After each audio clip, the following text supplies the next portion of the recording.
So the inner critic is the judgment we have from inside of us.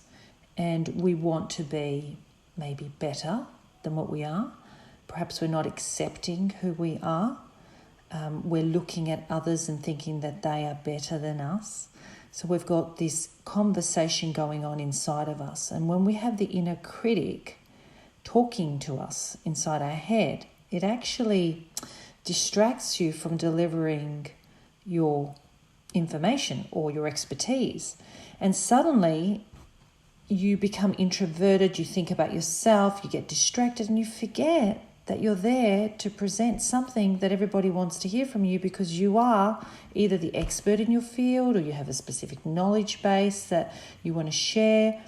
Everybody's there for that information, not there just to look at you and to listen to every word specifically. They're there to capture the intelligence you have, or an expertise, or a particular message. And so the inner critic is a distraction, because you end up listening to that more than actually focusing on who you are being, right? So you start to worry about, what am I doing? Am I saying the right word? Am I looking right? Am I understood? Instead of, who am I as a person? What's my experience? Who's my being? So the inner critic is usually the younger child in us, right? It's the younger person. If it doesn't know that you are experienced, it doesn't know and that you know what you're doing. And so it tries to talk to you, and it's usually got a positive intention.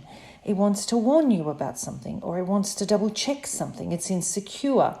So the inner child is an imagination, a process that you can apply, which is like a little meditation where you can talk to the inner child and reassure it, sometimes even just touching your heart. I mean, all of this is going on inside your body, and you have to imagine just settling yourself down, going, it's okay, I've got this, I prepared my information. It's okay if other people have a judgment about me. They're allowed to. As long as I know I'm doing my best, as long as I know I'm open for feedback. I'm always here to learn. I'm not perfect. I'm here to learn. I'm here to get some feedback and to settle with that and accept that, as opposed to the opposite. I need to be perfect. Everybody has to like me. And then you end up finding that you're judging them instead of they judging you. So one of the things you can do is talk to the inner child, look at the feeling, dive into the feeling of fear, judgment, look at it. Don't resist it. Don't ignore it. I'm not saying just ignore it. No, you go to the feeling. You feel it in your body. You dive into it. You talk to it if you have to. And it's all imagination, okay? Because you're talking to it anyway, let me tell you. So you might as well talk to it in a positive way. What are you here to tell me? It's okay, I've got this.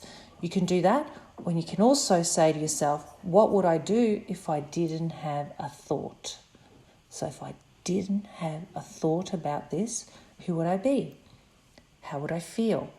And that usually allows you to create a space from all that thinking that's creating the mood and the feelings to just being, okay? Yeah, it's